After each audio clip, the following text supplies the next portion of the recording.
You're in the Uribe Society. I'm Fernando Uribe for Hudson County TV, coming to you from a spring open house, sponsored by the Metropolitan Family Health Network here in Jersey City. Healthcare continues to be a controversial and costly issue, not just for Hudson County residents, but throughout New Jersey and the rest of the country. Today I'll be covering this issue in depth and talking to some healthcare professionals exactly as to what services are provided here and the invaluable commitment they have to the community here in Hudson County. We'll be right back here on Hudson County TV. Welcome back to the Uribe Society. I'm standing here with Dr. Patrick Beatty, Medical Director here at the Metropolitan Family Health Network in Jersey City. Dr. Beatty, thank you very much for this great opportunity here. Could you just let us know exactly what is it that the Metropolitan Family Health Network does for the community here in Jersey City? Well, we are the safety net provider for the community. We provide all aspects of primary care, which means pediatrics, care for the adults from, to the elderly. We provide women's care, maternal care. We also have some specialties like podiatry. So we provide a full array of healthcare, including dentistry, which I forgot to mention. Well, that's great, Dr. Beatty. At the onset of my segment, I mentioned about the issue of healthcare being in the news now, especially with the pending case in the Supreme Court, and just what the costs are for everyday citizens. What are some of the obstacles you've seen thus far in the healthcare industry, being a doctor yourself, and what the services are that are being provided here? What do you see as? Well, the healthcare system is actually broken, to tell you the truth. The way that it's being delivered somehow is not as efficient and most cost-effective for everyone. I mean, the choice between coming to an office like this and going to the emergency room are two different levels of care, and whereas we provide more of continuous care, the ER visits are more or less episodic and costly. You're not able to measure the patient's response to therapy if the patient is going to the emergency room. They may come in, and then the next time they may come in because either they ran out of their medication or they develop some other problems. One of the unfortunate things that happens in healthcare now is that we don't address things early enough along. Most health conditions, if you address them early, are less costly and are less debilitating to patients. Whereas, for example, sometimes a patient may never know they have hypertension until they have their first stroke, which is a very expensive hospital visit. So we try to do all the preventive cares. We make sure that children get all their immunizations. They see the dentist to make sure that their dental care is addressed. Women who are pregnant, we take care of them through their pregnancy, after their delivery, and our adults, we do everything, from routine care to even care of geriatric patients. So it comes full circle, essentially. Now, the Affordable Health Care Act seems to be in the news right now, and again, the case will be settled sometime this June by the Supreme Court. What role do you feel government, if any, should have in healthcare and in regulating healthcare for all citizens in the country?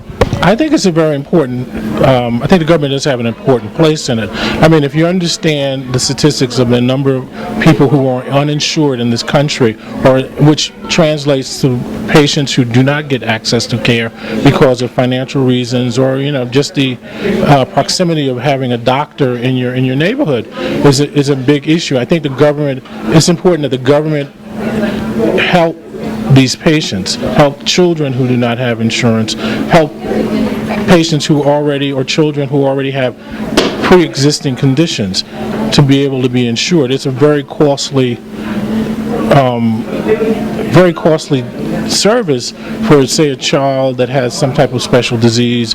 A good example, it may have some blood disorder, it may have sickle cell disease, a good example, which requires multiple doctor visits, hospitalizations, and for someone to incur this cost out of their pocket would be, catastrophic. I mean, most people don't have the reserves to provide their own health care. For example, if an individual tried to self-insured himself, he would incur a cost of over $400 a month. So there has to be some type of regulation, in the industry, so in order for everyone to have health care.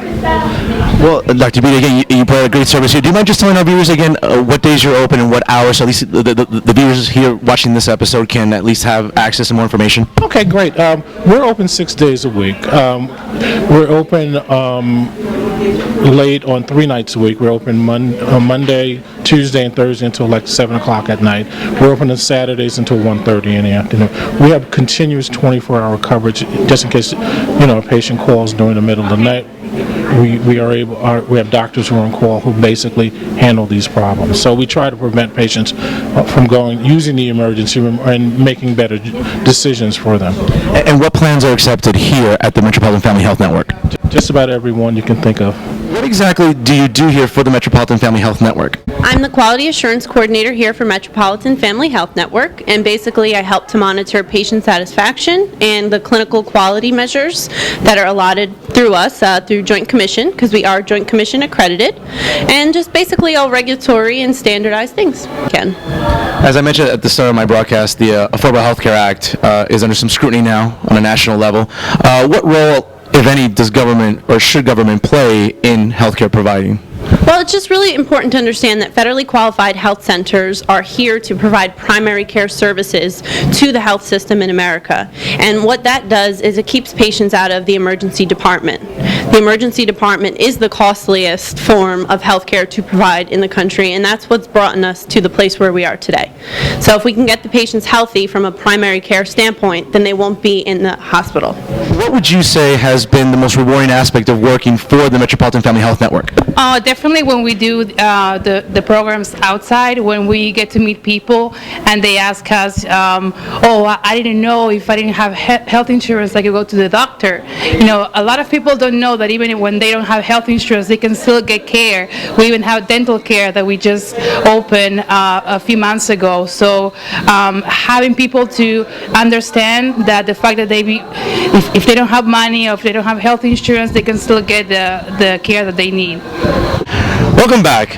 Today's episode covered a wider range of issues here regarding healthcare. The Metropolitan Family Health Network provides invaluable services to not just the residents of Jersey City, but throughout Hudson County. Healthcare, again, continues to be a very pivotal issue for most residents, again, throughout the county, the state, and the country. We'll be covering this issue in much more detail in the weeks and months to come. Thank you so much for joining us here on Hudson County TV.